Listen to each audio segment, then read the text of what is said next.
जी अस्सलाम वालेकुम स्टूडेंट्स। ये नेक्स्ट आर्टिकल देखिएगा। हमने इसमें ग्लास इंडस्ट्री में पढ़ना है आज, मैन्युफैक्चर ऑफ ग्लास। ठीक है, तो सबसे पहले तो आप ये देखेंगे कि the average composition of ordinary glass is represented by formula Na2CO6SiO2। ये वो फार्मूला है जो कि मैंने कल आपको बताया था जब आपने ये देखा था कि हमारे पास इसका जनरल फार्मूला क्या होता है, XR2O YMO 6SiO2 आपने पढ़ा था। ठीक है, अब वो कह रहे हैं कि a mixture of sodium carbonate, calcium carbonate and quartz in the ratio demand by the above formula is mixed with water. ठीक है, इसको आप रीड कर लें। वो कह रहे हैं कि हमारे पास इन सब चीज़ों को जब मिक्स करके सोडियम, कैल्शियम, सिलिका वगैरह को मिक्स करके हमारे पास जो एक कंपाउंड बनता है उसको हम नाम देते हैं बैच का। तो अब हमने ये देखना है कि ये बैच क्या होता है। तो इसमें आप बताएंगे कि जो बैच हमारे पास, समझ लें जो हमारे पास एक रॉ मटेरियल आ गया इन सब चीज़ों को मिक्स करके, अब हमने उसको डिफरेंट स्टेप्स में से गुजारना है, जिसमें पहला स्टेप होता है मेल्टिंग, दूसरा होता है शेपिंग, तीसरा होता है एनिलिंग, चौथा होता है फिनिशिंग। ठीक है, तो सबसे पहले हम इसमें देखेंगे मेल्टिंग क्या होती है। तो मेल्टिंग के लिए आपने ये डायग्राम आपको दी होगी, इस डायग्राम को देखें, बहुत ईजी सी ये डायग्राम है। इसमें आपने ये देखना है कि लेट से कि हमारे पास ये एक फर्नेस है। ठीक है, इस फर्नेस को आप ड्रॉ कर लें। मैं इसको ज़रा रफ सा स्केच कर देती हूँ। यहाँ पर हमारे आपको एक नज़र आ रहा है टैंक सा। इस टैंक के अंदर वो मटेरियल होता है जिसकी आप मेल्टिंग करना चाह रहे हैं। ठीक है, और यहाँ से हम नीचे से इसको एयर पास आउट करते हैं और फिर आप यहाँ पर क्या करते हैं, ये यहाँ पर यूँ रोलर्स लगे होंगे। ठीक है, तो यहाँ पर लिखा होगा AB हैं और ये हमारे पास हैं CT, ये डिफरेंट रोलर्स होते हैं। अब क्या होगा कि यहाँ से हम एयर को पास आउट करते हैं। ये जो हमारे पास रोलर्स हैं इनमें से एयर निकलती है और इधर से जाती है, और ये जो हमारे पास ये जो इसके रूफ है उससे वो टकराते हैं और टकरा के वहाँ से वो बाउंस बैक होती है और आगे से यहाँ से पास आउट होती है। अब इस पूरे प्रोसेस के दौरान क्या होता है कि यहाँ से हॉट एयर जाएगी, उस फर्नेस के टॉप से टकराएगी रूफ से। ये जो रूफ है इसकी, ये बनी होती है किसी रिफ्रैक्टरी मटेरियल के। रिफ्रैक्टरी मटेरियल होता है जिसमें से वो आप कह लेंगे रिफ्रैक्ट हो जाते हैं एयर के पार्टिकल्स, और रिफ्रैक्ट होके इस बैच के ऊपर जाके गिरते हैं वो गर्म हवा और हॉट एयर, और वो क्या करती है यहाँ पे मौजूद फर्नेस में जो मटेरियल है उसको मेल्ट कर देती है।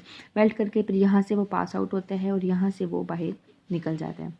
ठीक है, तो आपने ये देखना है कि इस पूरे प्रोसेस के दौरान अब क्या होगा कि इसको हम कहते हैं कि ये हमारे पास सिस्टम होता है हीट इकोनॉमी।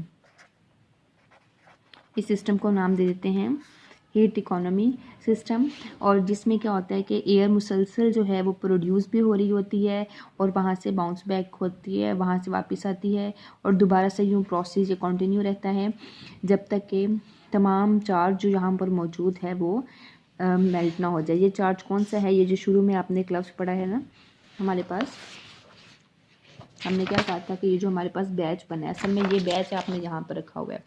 ठीक है, और इस प्रोसेस के दौरान यहाँ से हॉट एयर आएगी और उसमें से उसको मेल्ट करेगी और वहाँ से बाउंस बैक होगी, और ये प्रोसेस इस सीरीज़ में कंटिन्यू रहता है।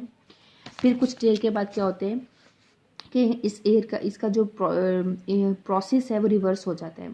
रिवर्स होने का मतलब क्या है कि अब एयर जो है वो C और D, इनको चेक वर्क्स का नाम दिया जाता है। ABCD ये चेक वर्क्स होते हैं। यहाँ से जाएगी, फिर रूफ से टकराएगी और ये उधर से आ जाएगी। ठीक है, तो कुछ टाइम ये प्रोसेस इस तरह से कंटिन्यू रहता है। अब इस पूरे आर्टिकल को आपने एक बार रीड कर लेना है कि the batch in the total furnace is heated by burning the natural gas. Natural gas क्या है, methane. This heating works on the regenerative system of heat economy. ठीक है, रिजनरेटिव होता है बार बार पैदा होना, हीट ऑन इकोनॉमी। इस प्रोसेस में आप देख रहे हैं कि हीट बार बार जो है वो प्रोड्यूस हो रही है। The burn gases allowed the furnace through the fire bricks check work a. अब क्या कह रहे हैं कि वो गैसेज जो हैं वो फायर ब्रिक्स A और B से गुजर रही हैं। ठीक है, ये जो हम आप समझ लें A B जो है ये चेक पॉइंट्स है यहाँ पर। As a result the batch gets melted, the hot waste gases from the furnace are allowed to escape through the fire check C at D। ठीक हो गया, वहाँ से बाहर निकलेंगे। अब after some times the direction of fuel gases is reverse. जैसे मैंने आपको बताया था कि अब उसकी डायरेक्शन जो है वो रिवर्स हो गई है। ठीक है, अब डायरेक्शन क्या होगी कि वो CD से जाएगा और AB से बाहर निकल आएगा। ठीक है, इसको पूरा आपने एक बार रीड कर लेना है। तो अब वो क्या कह रहे हैं कि यहाँ से फिर as the batch melts test samples are taken out from time to time in an iron hook.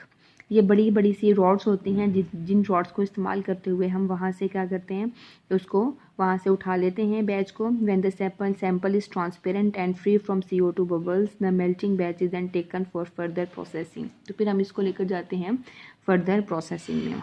ठीक है, तो आगे इसमें आर्टिकल है केमिकल रिएक्शन। इसके अंदर केमिकल रिएक्शंस कौन से हो रहे होते हैं, इसके बाद देखें ये अगला ही पेज है, मेरे पास ये पेज उलट आया हुआ है, तो आप यहाँ पर आ जाएं पेज नंबर 11 पे।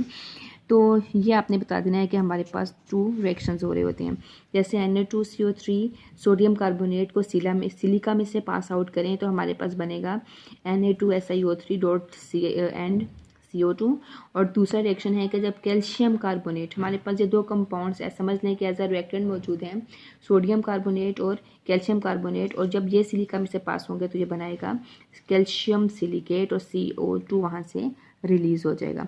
फिर आप बताएंगे कि Na2CO3 CaCO3 और सिलिका, ये तीनों चीज़ें मिलकर क्या बना रही हैं, Na2CaO6SiO2। और आप देख सकते हैं कि ये वही फार्मूला है जो कि इस चीज़ पर अप्लाई होता है, R2OYMO6SiO2। ठीक है, आपने पढ़ा था XR2O, तो R की जगह पर आपने लगा दी R, हमारे पास अल्कली मेटल थी, sodium is also an alkali metal, Na2OCaO6SiO2 इसने बना दिया।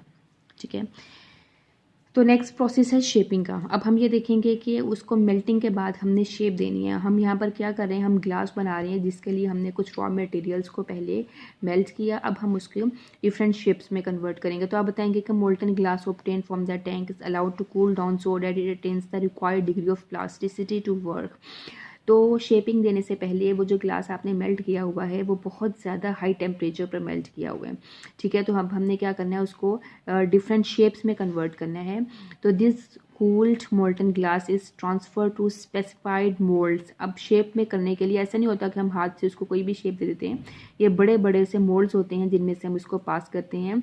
And shaped articles formed by air blowing techniques. तो कुछ टेक्निक्स हैं जिसका नाम होता है एयर ब्लोइंग टेक्निक्स, उनको इस्तेमाल करते हुए हम इनको डिफरेंट शेप्स में कन्वर्ट करते हैं। Glass sheets are obtained from molten glass by passing through rollers, pressing through rollers. और फिर हम क्या करते हैं कि डिफरेंट रोलर्स में से उसको पास आउट करते हैं जिससे हम उनको डिफरेंट शेप्स में कन्वर्ट कर सकते हैं। जैसे आप देखते हैं ग्लास, जैसे हमारे विंडो ग्लासेस होते हैं, इनकी और शेप्स होती हैं, जो खाने पीने वाले बर्तन होते हैं उनका जो ग्लास है उनकी और शेप्स होते हैं। तो ये डिफरेंट शेप्स में हम कैसे कन्वर्ट करते हैं, जब मेल्टिंग के बाद हम उनको डिफरेंट रोलर्स में से पास आउट करेंगे और फिर उनको डिफरेंट शेप्स देंगे। ठीक है, तो इसको यहाँ तक आपने याद करना है और इसकी असाइनमेंट बना के मुझे सेंड करनी है। तो आज थोड़ा सा वेदर इस तरह का है जिसकी वजह से बार बार लाइट का इशू आ रहा है, मेरे इंटरनेट का भी, तो इस वजह से मैं आपको ये वीडियो सेंड कर रही हूँ। अगर टाइम पर लाइट रही तो मैं आपको जूम पर ऑनलाइन कर सकती हूँ, अदरवाइज़ फिर लेक्चर का टाइम निकल जाएगा तो, लेकिन आपके पास वीडियो आ जाएगी, आप यहाँ से इसकी तैयारी कर सकते हैं। Thank you.